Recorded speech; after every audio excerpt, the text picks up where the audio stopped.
हे guys, welcome और welcome back to my YouTube channel. उम्मीद करते हैं आप सभी बहुत अच्छे होंगे। मैं भी एकदम मस्त हूँ। दिन की शुरुआत होते हैं मैंने व्लॉग से सुबह के 11 बज रहे हैं और उम्मीद करती हूँ आपको कल का व्लॉग बहुत ही ज़्यादा पसंद आया होगा। जिनको पसंद नहीं आया उनको मैं कुछ नहीं कर सकती, क्योंकि जिनको पसंद नहीं आया उन्होंने अपना कॉमेंट पास कर दिया था मुझे। तो मैं आपको ज़बरदस्ती ये नहीं कहूँगी कि आप ज़बरदस्ती मेरा व्लॉग देखो, मेरे रील्स देखो, मेरी स्टोरी देखो, मेरी वीडियो देखो या कुछ भी मुझे फॉलो करो या मुझे सब्सक्राइब करो। मैंने कभी किसी को ज़बरदस्ती नहीं बोला। जिसको मेरे वीडियो पसंद आती है वही मेरी वीडियो लाइक करो और वही मेरी वीडियो देखो। बाकी मैं ज़बरदस्ती किसी को अपनी वीडियो में नहीं घसीटना चाहती। और सुबह के 11:30 हो रहे तो मैंने सोचा मैं व्लॉग बना लेती हूँ कुछ। और आपने इतने गंदे गंदे कमेंट करे थे कि मुझे ज़बरदस्ती उन्हें डिलीट करना पड़ा। मतलब ऐसे बोल रखा था कि मुझे उन्हें डिलीट करना पड़ा। कुछ को मैंने हाइड कर रखा है, कुछ को मैंने रिप्लाई कर रखा है। तो सबसे पहले मैं आप सबको ये कहना चाहती हूँ कि जिसको पसंद नहीं है वो मत देखो, कृपया करके मत देखो, मत देखो, मत देखो। अगर आपको तब भी मेरी इतनी सी आईडी लेनी है तो देख लो, पर कमेंट मत करो। और आप ये मत समझना कि मैंने कमेंट डिलीट कर दिया, ये मैंने हाइड कर दिया तो मैं आपका रिप्लाई नहीं दूंगी। नेक्स्ट व्लॉग में आपका रिप्लाई ज़रूर मिलेगा। तो कि मैं बस इतना कहूँगी, कहीं नाम ना, अगर आपके पास हिम्मत है, आपके बाद में दम है, तो आप अपना फेस टू फेस अपनी प्रोफाइल लगा के अपनी रियल आईडी बना के मुझे कमेंट किया करो कि हाँ तू ऐसी है वैसी है। तो ये फेक इतना डर है जब तुम्हारे अंदर कि तुम्हें फेक आईडी बनानी पड़ रही है, तो अपना डर अपने अंदर रखो। चुपचाप एक कोने में बैठ के, अंधेरे कमरे में बैठ के सो जाओ, बैठ जाओ कृपया। उजाले उजाले में, क्योंकि तुम्हारी, अब मैं ऐसे शब्द बोलूंगी जो कि यूट्यूब अलाउड नहीं करता। तो आपका जवाब मिलेगा नेक्स्ट ब्लॉग में। फिलहाल के लिए मैं अपनी लव स्टोरी को तुम्हारी वजह से खराब क्यों करूँ। मैं अपनी लव स्टोरी ब्लॉग आगे लेके चलती हूँ और मुझे बहुत ज़्यादा खुशी है कि जिन लोगों को मेरी लव स्टोरी ब्लॉग पसंद आ रही है ना, तो जिसको मेरी लव स्टोरी ब्लॉग पसंद आ रही ना, जिसको मेरी लव स्टोरी ब्लॉग पसंद आ रही ना, और मैंने फर्स्ट वाले लव स्टोरी ब्लॉग में बहुत कुछ मिस कर दिया, तो मैं आज वो दोबारा इकट्ठा बोलने वाली हूँ। कट कट करके जो मैंने मिस कर दिया वो दोबारा मैं बोलने वाली हूँ। एंड ऐसे पकड़ के ना मेरा हाथ बहुत दुख रहा है, बहुत दुख रहा है। और नीचे रख के ना आपको आवाज़ नहीं आ रही तो पे लगी, ऊपर मेरे फ़ोन में बहुत दिक्कत हो रही है स्टोरेज की। तो कल तक तो ये था कि वीडियो बन रही थी, बट जब मैं वीडियो एडिट कर रही थी ना तो वो डाउनलोड नहीं हो रही थी। बट आज तो वीडियो भी नहीं बन रही, इतना स्टोरेज फुल हो गया इसमें। तो कम शब्दों में मैं अपनी पूरी कहानी ख़त्म करती हूँ। तो सबसे पहले मैं आपको ये बताना चाहती हूँ, आपके बारे में वही लोग बातें करते हैं जो आपकी तरह दिखना चाहते हैं, आपकी तरह बनना चाहते हैं, आपकी तरह हर चीज़ में आपकी तरह होना चाहते हैं। वही लोग आपको आपकी बातें दूसरों के सामने करते हैं कि ये लोग हमें परफेक्ट कहें। अगर कभी भी आपने देखा होगा किसी ने आपकी तारीफ़ कर ली किसी के सामने और सेकंड बंदा बोल रहा कि नहीं वो तो ऐसी नहीं है, बस मुंह के सामने ऐसी वैसी ऐसी ऐसी है, तो इससे साफ क्लियर होता है कि आपके पीठ पीछे आपकी बातें वही बनाते हैं जो आपकी तरह बनना चाहते हैं। तो ये इस बात को ये भी ख़त्म करती हूँ। मैं लेके चलती हूँ आपको अपनी लव स्टोरी की तरफ। तो मैंने अपनी फ्रेंड को बताया था, वो वाला हमारा सब सॉर्ट आउट हो गया था। देन उसके बाद जब हमने सोचा कि अब हम शादी कर लेंगे, मतलब सगाई कर लेंगे, अपने रिलेशनशिप को एक नया नाम देंगे, ठीक है। तो उसके बाद हमारे घर में इतनी मतलब दिक्कतें ये हुई कि दिक्कतें हुई, उस टाइम तो दिक्कतें नहीं हुई, मतलब दिक्कतें हुई, मतलब हुई ना। अगर शादी करनी है तो हमारे फैमिली वाले भी रेडी होने चाहिए, सामने वाले फैमिली वाले भी रेडी होने चाहिए, मतलब मेरे ससुराल वाले भी रेडी होने चाहिए थे, मेरे मम्मी पापा भी रेडी होने चाहिए थे। तो सबसे पहले मेरी बारी आती है। तो मैंने अपने घर वालों में मेरे हस्बैंड ने कहा कि तू अपने घर में बता, मैं अपने घर में बताता हूँ, फिर जो भी होगा तू मुझे बताना, मेरे इस दर से जो होगा मैं तुझे बताऊँगा, ठीक है। बट मैंने पिछले वाले ब्लॉग में भी बोला था ना कि मैं अपने हस्बैंड पे ऐसे आंखें बंद करके भरोसा कर सकती हूँ, और मैं करती भी हूँ, और वो भी मेरे पे आंखें बंद करके भरोसा करते हैं। और उनका भरोसा मतलब ऐसे होता है ना कि इंसान को भरोसा दिलाया नहीं जा सकता, कि मतलब दिलाया जाता है, और भरोसा हम बार बार नहीं दिला सकते, भरोसा सिर्फ एक ही बार होता है। तो मेरे हस्बैंड के पास लोगों ने इतना कुछ बोला मेरे बारे में, उसके बाद मेरे हस्बैंड को मेरे पे 100 से 200 ज़्यादा % भरोसा है कि मतलब कभी कुछ भी हो जाए ना, तो अगर 5 लोग मेरे साथ खड़े हैं और 10 लोग मेरे साथ मेरे अगेंस्ट बोले ना, तो मेरे हस्बैंड सिर्फ मेरे से पूछेंगे कि तू बता कि बात क्या हुई। अगर मैंने कहा ऐसा कुछ नहीं है, तो बस वो 100 हो 50 हो सारे लोग साइड हो जाएंगे।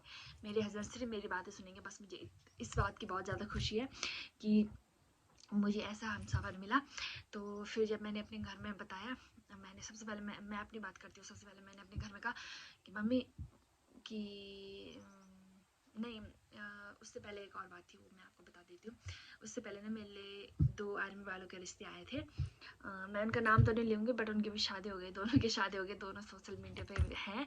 एक तो बहुत ज़्यादा है, मतलब सब जानते ही होंगे उसके, 20+ फॉलोवर है उनके। एंड सेकंड तो है यही कि सेकंड तो मेरे इधर मेरे सामने ही है, बट जो फर्स्ट वाला था ना वो काफ़ी दूर का था, सतपुली साइड का। तो उनसे मेरे जो सतपुली साइड का था उससे मेरे जीजा ने मेरी सेटिंग करानी चाहिए, बट मेरी तब इनसे सेटिंग थी। और जो सेकंड वाला था तब भी मेरे घर वालों ने मेरी बात उनसे जिससे करनी चाहिए। मैंने दोनों दोनों आर्मी में थे, मैंने दोनों को मना कर दिया। तो घर वालों ने मुझे इतना टॉर्चर किया, मतलब होता है ना कि तू अब तूने ढूंढा है अपने लिए, तो तू सीधा उसी के लिए चली जा। हमारे मतलब अंदर से ना मैं बिल्कुल सी टूट सी गई थी, मतलब मुझे इतना टॉर्चर होती थी मैं कि हाँ अब तूने ढूंढा है तो अपनी मर्जी से जा, और यहाँ से इधर मत आना, अगर तू यहाँ से गई तो उस स्कूल के सामने से इधर मत आना, हमारे चौखट पे मत आना, ये सब। बहुत मेरा एक टाइम को ऐसा हो गया था कि मतलब अगर सामने वाला बंदा ने मुझे बोल दिया कि मुझे तेरे से शादी नहीं करनी, तब क्या होगा, क्योंकि मैं 2 रिश्ते ऑलरेडी मना कर चुकी थी। तो मैंने सोचा अगर ये सामने वाला बंदा मेरे से, जो मेरा हस्बैंड है और जब मैं उनके साथ रिलेशन में थी, तो मैंने सोचा अगर ये भी मेरे लिए मना कर देंगे तब तो मैं घर की ना घाट के रहूँगी। फिर हम दोनों ने डिसाइड किया कि हम अपने घर में बताएंगे। तो एक डर सा भी होता था, बट मुझे इन पर पूरा भरोसा था कि जो भी होगा ये अपनी फैमिली वालों के अगेंस्ट जा सकते हैं, मेरे लिए इतना भरोसा था मुझे इन पर। तो सबसे पहले मैंने अपने घर में बताया, तो मैंने कहा मम्मी मुझे एक लड़का पसंद है। मेरी मम्मी ने कहा, मैंने कहा इधर हमारे यहाँ बोलते हैं ना राट साइड का है, तो मैंने ऐसे कहा था। तो मेरी मम्मी ने कहा क्या करता है, मैंने कहा ऐसे ही आर्मी में जॉब करता है, ये वो सो करके मैंने ये सब बताया था। फिर मेरी मम्मी ने कहा वो सब तो ठीक है, बट तू अपने हिसाब से देख, अगर तू वहाँ का काम कर सकती है, वहाँ सेटल हो सकती है, वहाँ के माहौल में खुद को ढल सकती है, तो तू तभी जा। क्योंकि हमारे यहाँ थोड़ा कम काम होता है ना, हम बहुत ही मतलब कम काम किया, वहाँ थोड़ा हमारे सोचने से वहाँ ज़्यादा होता है। हमारे यहाँ बहुत ही कम होता है, क्योंकि मेरी मम्मी हॉस्पिटल में जॉब करती है, तो हमारे खेत गाय बच्ची बहुत ही कम मात्रा में है। तो मेरी मम्मी तो हफ्ते में 2 दिन तो जाती ही जाती है मार्केट, मतलब हॉस्पिटल में जाती है, ब्लॉक में वगैरह में जाती है। तो मेरी मम्मी खुद ही काम नहीं करती, तो मेरी मम्मी ने आज तक हमें कभी नहीं कहा होगा तुम काम करो, ये करो, सो करो। मेरी मम्मी क्योंकि खुद ही काम नहीं करती थी, हम अपनी मर्जी से काम करते थे, अगर हमारा मन हो तो भी हम काम करते थे, नहीं तो हम नहीं करते थे। तो मेरी मम्मी ने ऐसे ही कहा मुझे कि तू अपने आप में हिम्मत समझ लिया कि मैं वहाँ काम कर सकती हूँ, वहाँ सेटल हो सकती हूँ, तो तभी तू हाँ बोल। तो उस टाइम ऐसा क्रेज़ होता है ना प्यार का कि नहीं मैं सब कुछ कर लूँगी, उसके 70 खेत होंगे, 80 खेत होंगे, 90 खेत होंगे, मैं सब कर लूँगी, और मैं सब कुछ कर लूँगी, बस मुझे उस बंदे से शादी करनी है, मुझे उस बंदे के साथ ही रहना। तब ऐसा हुआ था। तो मैंने कहा हाँ तू मेरी चिंता मत कर, मैं कर लूँगी, तो बस हाँ बोल दे एक बार। फिर मेरी मम्मी ने कहा, तो मेरी साइड से तो हाँ, अगर तुझे पसंद है, लड़का जॉब भी करता है, तुझे पसंद है तो ठीक है, और मैं तेरे पापा से पूछूंगी, ठीक है। तो मेरे पापा से पूछने वाली कोई बात तेरे पापा अपने पापा को भी बता कि ये वो सो करके। तो इससे पहले जब मैं ये बात आगे बढ़ाने से पहले मैं आपको सबको ये कहना चाहती हूँ, मेरा ससुराल वहाँ है जहाँ मेरी दादी का मायके है, मतलब मेरी दादी का मायका मेरा ससुराल है, ठीक है। मेरी दादी वहाँ की थी, तो हमारे वहाँ बहुत सारे रिश्तेदार हैं। तो उनमें से हमारे एक मेरे चाचा है ना वहाँ के, मेरी दादी भतीजा बोलते हैं उन्हें, उन वो है ना, वो मेरी दादी को अपनी माँ बराबर मानते, क्योंकि जब वो छोटे थे तो तब उनकी माँ चली गई, गुजर गई थी। तो मेरी दादी ने बहुत छोटे से उन्हें पाल रखा है, तो मेरी दादी को अपनी माँ से बढ़कर समझते हैं। तो उन्होंने मेरे पापा को कॉल किया था कि हाँ अच्छा लड़का ये वो, सो फैमिली भी अच्छी है, ये सो करके हाँ कर दो। तो मेरे वो उधर वाले चाचा थे ना, उन्होंने ये नहीं बताया था कि मुस्कान ने खुद ढूंढा है, उन्होंने शायद ये बताया कि मैंने आपकी लड़की के लिए एक रिश्ता ढूंढा है। तो मेरे पापा ने कहा तुझे शादी करनी है, मैंने कहा हाँ करनी है, मैंने कहा हाँ मैं कर लूँगी उससे शादी।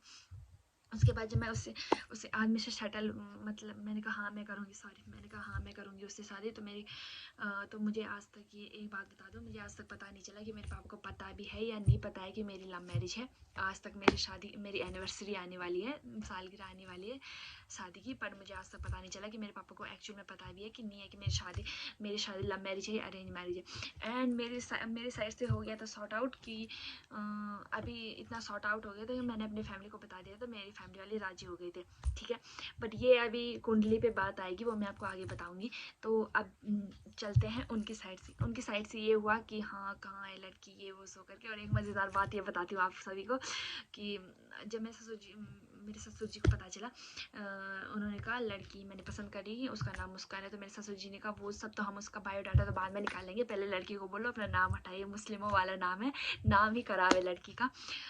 लड़की का नाम हमें पसंद नहीं आया। मुस्कान कौन सा नाम होता है भाई, वो तो मुस्लिमों वाला नाम होता है, क्योंकि मेरे ससुर जी आर्मी वाले बड़ा सख्त बड़े स्ट्रिक्ट बंदे हैं। तो उन्होंने कहा कि लड़की को आप पहले अपना नाम चेंज करें फिर हमारे घर में एंट्री होगी। तो फिर उन्होंने कहा कि मुझे शादी करनी है तो उसी से करनी है, नहीं करनी तो उसी से करनी है। तो घर वाले सबके होते हैं ना, मतलब अपने बच्चों के बारे में सब भलाई सोचते हैं। तो मेरे ससुर जी ने कहा कि ठीक है हम तेरी शादी कराएंगे। उससे पहले थोड़ा आनाकानी हुई कि नहीं हम अपनी पसंद से तेरे लड़की ढूंढेंगे, हमने ढूंढ रखी ये वो सो करके। पर सामने वाला बंदा मतलब मेरे हस्बैंड बिल्कुल अड़े थे कि मुझे शादी करनी है तो इससे करनी है, नहीं करनी तो इससे करनी है। और उसके बाद थोड़ा जब घर के लड़के ने जीत कर ली तो तब घर वालों को मानना ही पड़ा। एंड उसके बाद जब घर वालों ने मानना पड़ा तो उन घर वालों की भी एक शर्त थी कि हम पहले कुंडली जुड़ाएंगे, अगर तुम दोनों की कुंडली जुड़ी तभी तुम दोनों की शादी होगी, एंड अदरवाइज तुम दोनों की शादी नहीं होगी। अगर तुम दोनों की कुंडली नहीं जुड़ी तो शादी नहीं होगी। तो फिर एक सॉर्ट आउट हुआ कि घर वालों को बता दिया, घर वाले राजी हो गए। देन दूसरी साइड से वो हो गया कि अगर कुंडली नहीं जुड़ी तो क्या होगा, ये वो सो करके फिर लोग कितनी बातें करेंगे, क्योंकि हमने सोशल मीडिया पे सब धमाल मचा दिया था कि हम गर्लफ्रेंड बॉयफ्रेंड है। वो सब ऐसी हवा की तरह बात फैल गई थी कि ये दोनों के दोनों गर्लफ्रेंड बॉयफ्रेंड है। और फिर हमें डर भी लग रही थी कि क्या होगा क्या होगा। एंड बहुत ज़ोर ज़बरदस्ती की। हमारे घर वाले तो वैसे मान गए थे कि अगर नहीं जुड़ानी तुम्हें कुंडली तो नहीं जुड़ा था। विशेषकर ऐसे ही होता है, मेरी मम्मी कह रही थी ऐसे ही होता है लव मैरिज में, बहुत कम लोग अपनी कुंडलियाँ जुड़ाते हैं। बट अगर तुम्हें जुड़ा हमारी तरफ से तो आप ना भी जुड़ाओ तो ठीक है, तुम दोनों खुश रहो। तुम दोनों अगर तुम दोनों यही चाहते हो कि कुंडली ना जुड़े तो मत जुड़ाना तुम दोनों के दोनों। बट मेरे ससुराल साइड से बहुत ज़्यादा फोर्स हो रहा था कि कुंडली जुड़ानी है तो जुड़ानी है। और फिर मेरे हस्बैंड तो बिल्कुल ना बोलते ना पत्थर की लकीर कि नहीं जुड़ाने तो नहीं जुड़ाने। उन्हें ज़्यादा ही डर लग रही थी कि शायद हमारी कुंडली ना जुड़े तब क्या होगा। और पर उन्होंने कहा कुंडली जुड़ानी है तो एक शर्त पे जुड़ानी है। जब घर वाले नहीं माने उनके तो उन्होंने कहा कुंडली जुड़ानी है तो एक शर्त पे जुड़ानी है, अगर मेरे कुंडली अगर उसके साथ मेरी कुंडली ना भी जुड़े तब ये मत कहना कि लड़का हाथ से निकल गया।